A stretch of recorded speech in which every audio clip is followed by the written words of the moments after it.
on va vous faire une conférence sur les clés de l'orientation. Et pour commencer, on va d'abord faire un petit retour sur des mythes ou des fausses croyances qu'on entend, que vous pouvez entendre ou que vous pouvez avoir en tête. Je vais donner la parole à Mathieu. Oui, effectivement, on voulait aborder quelques éléments clés avec vous. Alors, on va vous donner de l'information ce matin. L'idée, surtout, c'est de retenir quelques messages principaux. Peut-être que vous ne retiendrez pas toutes les informations, ce n'est pas gênant, mais c'est surtout vous enlever du stress et de la pression qui peuvent être liés à l'orientation, parce que bien souvent, à vous, adolescents, à vous, jeunes, on vous demande de vous positionner rapidement sur des choix, et on a eu votre âge, on sait que ce n'est pas toujours évident de se positionner. Et il y a plein de fausses croyances, en fait, qui vous mettent à vous du stress et de la pression, alors que ce n'est pas du tout nécessaire. Et donc, on voulait, je dirais, casser un petit peu les mythes et puis surtout enlever ce stress qui peut être lié à toutes les injonctions de choix que vous pouvez avoir en termes de choix de spécialité, de formation, de réflexion par rapport à votre métier. Donc voilà, il y a plein de choses comme ça que nous, adultes, on peut vous mettre sur les épaules, alors qu'en fait, il n'y a pas nécessité d'avoir ça, quoi. Hein, donc, à votre âge, effectivement, on a le droit de ne pas savoir ce qu'on va faire de sa vie, et c'est plutôt un problème. L'idée, c'est de continuer justement à rester curieux, donc prendre de l'information, rester ouvert dans la discussion, faire des essais. Alors des essais, ça peut être des petits jobs, des stages, des expériences personnelles. Donc tout ça, ça va nourrir effectivement votre connaissance de vous-même, qui vous aidera petit à petit à mieux vous connaître et à savoir quels sont justement vos points forts, vos centres d'intérêt pour affiner vos choix. Et donc ça, c'est un processus en fait qui se fait sur plusieurs années. Donc à l'âge que vous avez, donc que vous soyez en première, terminale, seconde ou autre, vous n'avez pas à vous dire je dois savoir déjà ce que je vais faire de ma vie. Peut-être que certains de vos camarades le savent déjà, et par miroir, on peut se mettre cette pression pour dire bah tiens, moi je connais un tel ou un tel, il sait déjà, du coup je devrais moi aussi savoir. Alors qu'en fait, non, c'est pas du tout le cas. Chacun est unique, vous avez le droit d'avoir différentes, je dirais, vitesses de réflexion, donc ça, c'est pas du tout un problème, quoi. Et les choix que vous allez faire ne vont pas déterminer non plus votre vie entière. Donc là, vous faites des choix en termes de contenu pédagogique, donc des spécialités, après des formations post-bac. C'est pas ce qui va conditionner votre vie entière. Vous aurez le droit, bien entendu, de vous réorienter. Il y a plein de passerelles possibles. Donc les choix que vous faites ne vous engagent pas sur votre vie. Donc ça, c'est important aussi de se dégager de cette pression-là, de se dire, voilà, je prends une grande direction qui peut être alors dans le domaine des arts, des sciences, du social ou autre, etc. C'est une grande direction que vous prenez. Mais bien entendu, effectivement, vous aurez tout à fait la possibilité de pouvoir bifurquer en cours de formation et de carrière durant votre vie. Donc vraiment, vous ne mettez pas du tout non plus cette pression de se dire, voilà, j'ai un choix à faire. D'ailleurs, je n'ai qu'un seul à faire, et ce sera le seul pour toute ma vie, quoi. Et il n'y a pas non plus qu'une seule voie royale, parce que bien souvent, et ça c'est un tort qu'on a dans le système, c'est qu'on parle de voie plutôt de réussite, on parle d'ambition, on parle de voie d'excellence. Et parfois on peut se dire, bah, tiens, la voie que j'ai choisie, elle n'est pas connotée voie d'excellence, ou parce que je ne vais pas faire une prépa, ou je ne vais pas dans une grande école, etc. Il y a, je dirais, plusieurs systèmes de formation qui sont ouverts et adaptés pour tout le monde. Donc la réussite, elle est individuelle, en fait.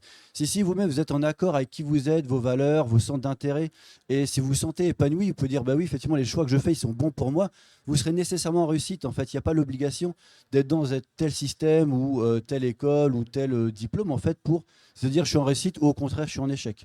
Donc il n'y a pas une vérité en fait sur la réussite ou sur l'échec, c'est vraiment chacun s'approprier effectivement ce qui va bien lui correspondre en fait. Hein. Et vous avez le droit effectivement aussi de vous tromper. Se tromper, ça fait partie de l'orientation, ça fait partie des essais. En fait, on a le droit de se dire bah, je m'engage dans tel processus de formation, telle licence, telle classe prépa, tel diplôme. Je ne sais pas trop ce que ça va donner, mais j'essaye. Je veux bien voir au bout de 6 mois, 1 an, et peut-être que finalement ça me va bien, je continue, ou finalement ce n'était pas ce qui me convenait, je me réoriente. Et d'autant plus aujourd'hui, maintenant, c'est de plus en plus facile de se réorienter.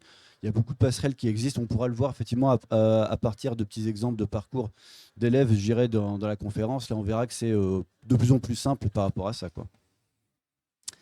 Et puis également, voilà, il y a, comme on l'a dit aussi tout de suite, on refait une petite conclusion là-dessus. Donc il n'y a pas de, comment dire, de voie, je dirais, qui serait la plus connotée positivement. Hein, donc quand on parle effectivement des voies technologiques, professionnelles, c'est pas du tout fait, je dirais, pour des élèves qui sont en échec. Il n'y a pas de notion d'ailleurs d'échec ou de réussite. C'est qu'est-ce qui est le mieux justement adapté par rapport à votre profil. Hein, donc surtout, soyez le plus libre dans l'expression de vos idées. Ça, c'est vraiment une idée que vous devez retenir ce matin. Il n'y a pas de mauvaises idées, il n'y a pas de mauvais projets. Quand vous exprimez des choses, vous, adolescents, c'est forcément que ça résonne pour vous et que c'est important. Et c'est à nous, adultes, de pouvoir l'écouter, de vous accompagner dans l'expression de vos idées. Ça, c'est vraiment très important. Ne vous censurez pas dans les idées que vous avez. Vous pouvez tout à fait dire bah, j'ai envie d'aller dans le domaine du social, voire même du cinéma, je voudrais être astronaute, acteur, peu importe. Vous avez le droit de le dire. En fait, personne ne vous dira bah non, laisse tomber, c'est pas fait pour toi, il n'y a pas de boulot, oublie. Non, c'est pas possible en fait. Sinon, il y a plein de métiers qui s'arrêteraient, qui disparaîtraient. Donc, si vous avez des idées, c'est que ça résonne en vous. Donc, vraiment, soyez libre dans l'expression de vos idées. Ça, c'est vraiment le plus important à retenir. Et on vous accompagnera durant ce processus, quoi.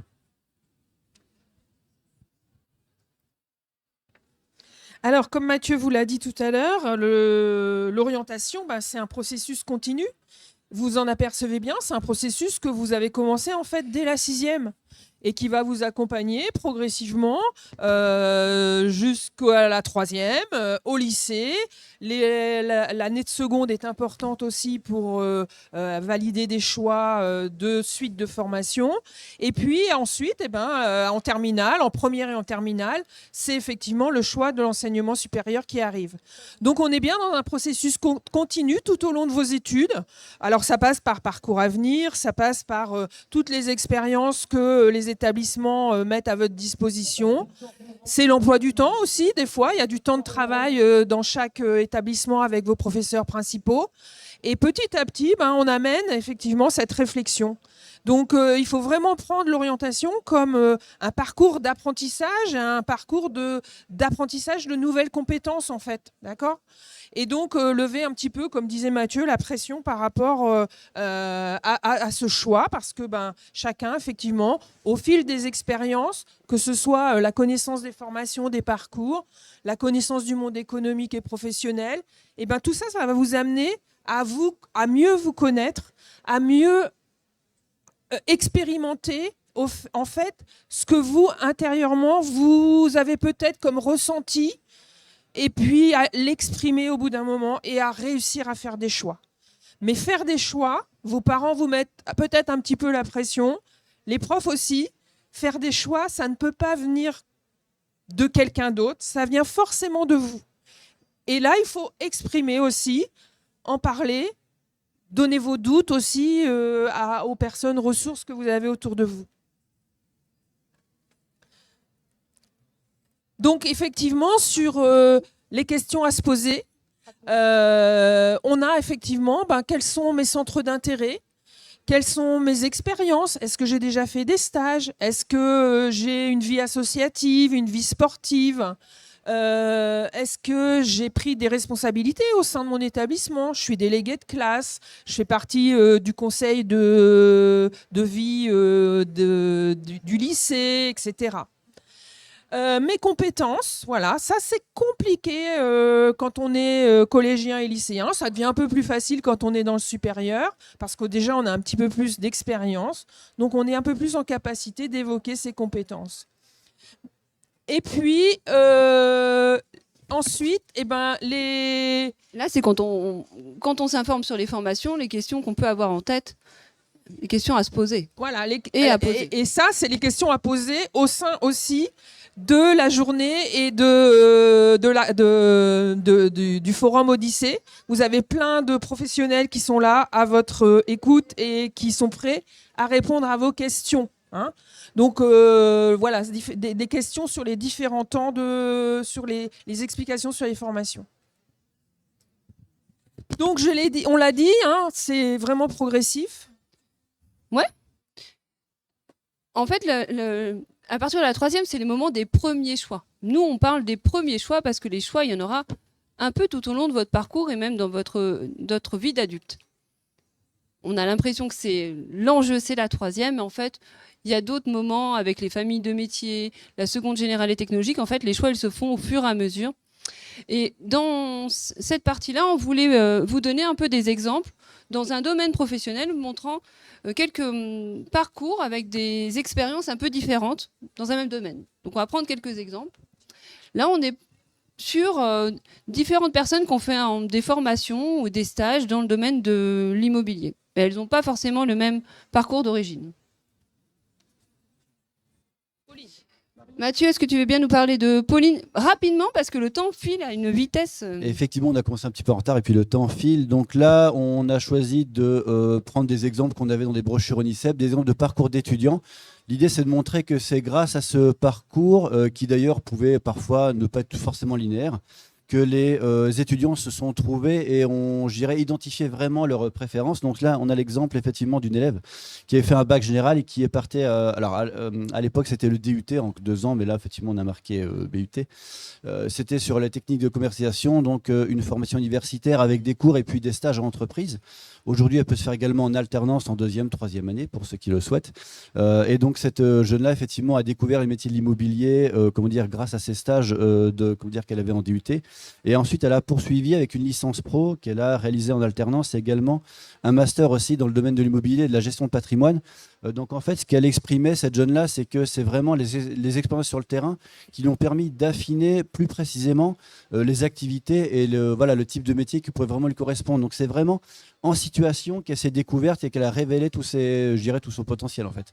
Donc c'est pour ça qu'on insiste, je dirais, sur tout ce qui est expérience, que ce soit, alors même pendant le lycée général, il y a toujours moyen d'avoir des expériences effectivement qui peuvent être envisagées via des activités annexes, alors soit proposées par le lycée, soit sur votre temps personnel. Mais c'est vraiment l'expérience et la mise en situation qui vous aidera à vous connaître le mieux. Et là, on l'a vu effectivement de ce parcours-là qui a permis à cet élève de vraiment d'identifier ses points forts et de finalement prendre une direction qui correspondait bien sur de la gestion de patrimoine avec un master réalisé en alternance également. Est-ce que Mathieu, là j'ai remis Marion parce que je maîtrise pas la souris avec la roulette, je fais défiler dans le mauvais sens. Est-ce que tu peux nous parler de Marion rapidement? Ouais, alors Marion. Marion, c'est la jeune qui avait fait un bac pro en vente, ouais. Effectivement, donc là, Marion, parcours de bac professionnel. Alors souvent, les filières pro, alors même sur le niveau bac, en fait, peuvent avoir un peu mauvaise presse parce qu'on pourrait considérer qu'avec un bac pro, on ne peut pas aller en études supérieures et finalement on va s'arrêter là, alors que ce n'est pas du tout le cas. La voie pro, c'est une voie qui est faite pour ceux qui se sentent plus aptes à être dans le monde professionnel et on peut tout à fait aller sur des parcours de licence master à partir d'un bac pro, comme c'est le cas effectivement de cet élève-là, Marion, qui est parti d'un bac professionnel pour partir sur un BTS et ensuite un bachelor. Donc là, un bachelor, c'était la 3e année d'un cycle en 3 ans, le bachelor 3e année, management de l'immobilier.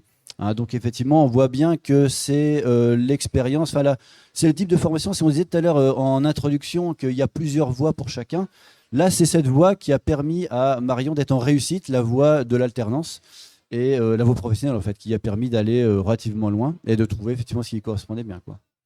Puis ce qu'on voit dans le parcours de Marion, c'est qu'elle a choisi des formations assez généralistes dans le commerce et la vente, mais que c'est ces stages qui ont permis de construire son projet dans le domaine de l'immobilier. Oui, tout à fait, oui.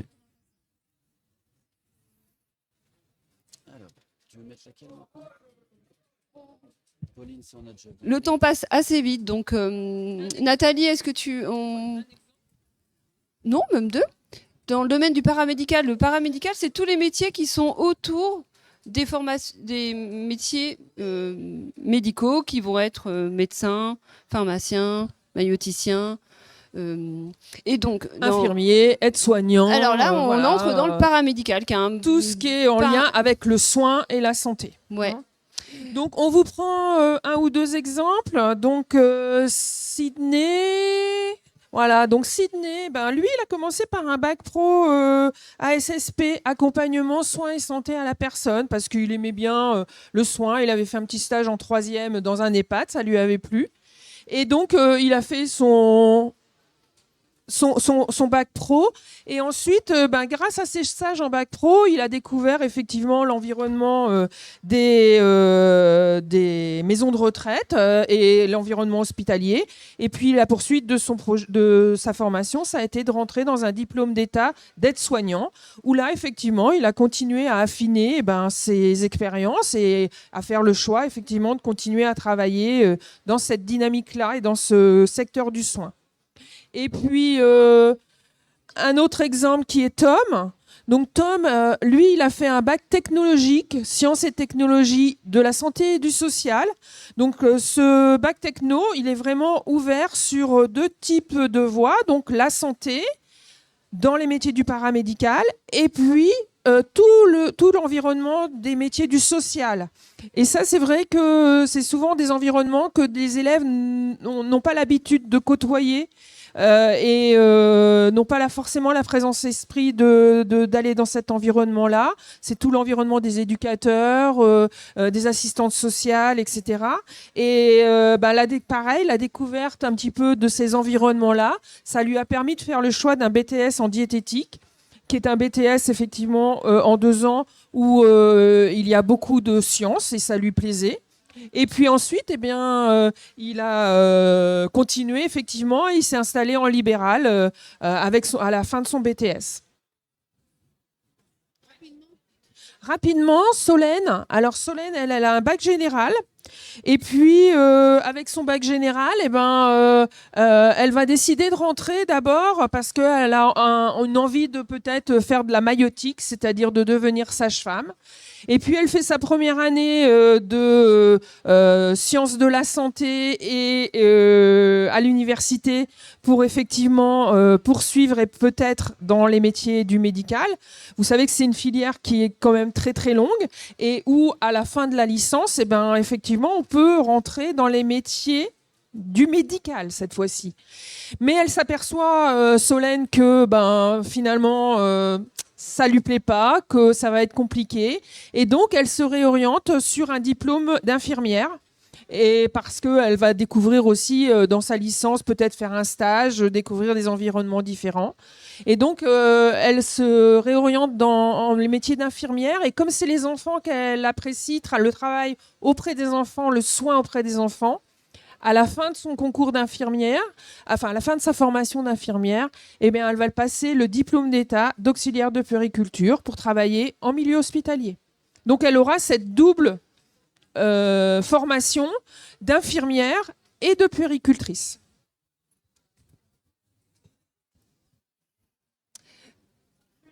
Voilà, c'est quelques exemples. Ce qu'on voulait surtout illustrer, c'est qu'il n'y a pas un parcours, il n'y a pas une voie royale, il y a le chemin que chacun va construire.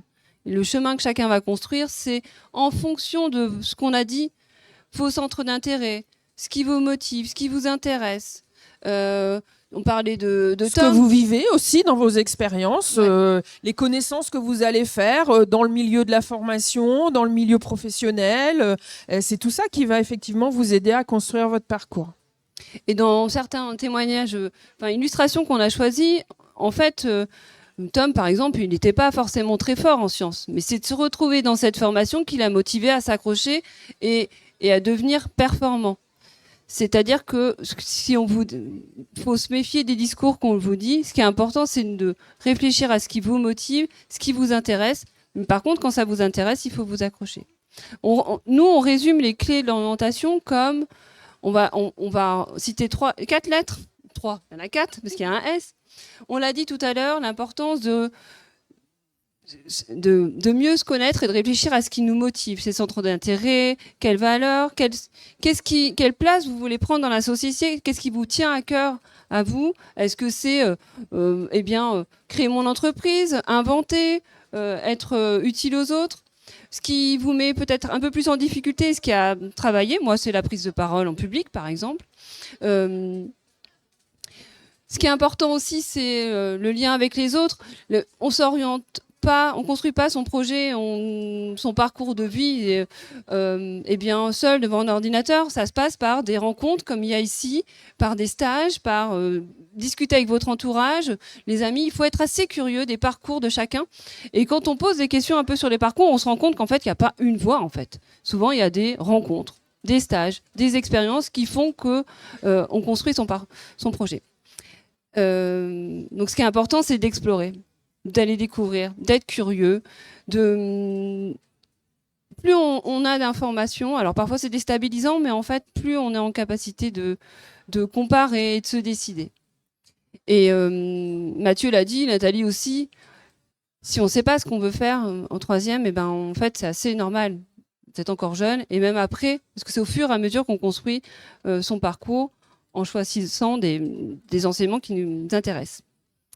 Il y a le S, il est important, parce que par moment, c'est ça qui peut être un peu stressant, il faut faire des choix, savoir décider.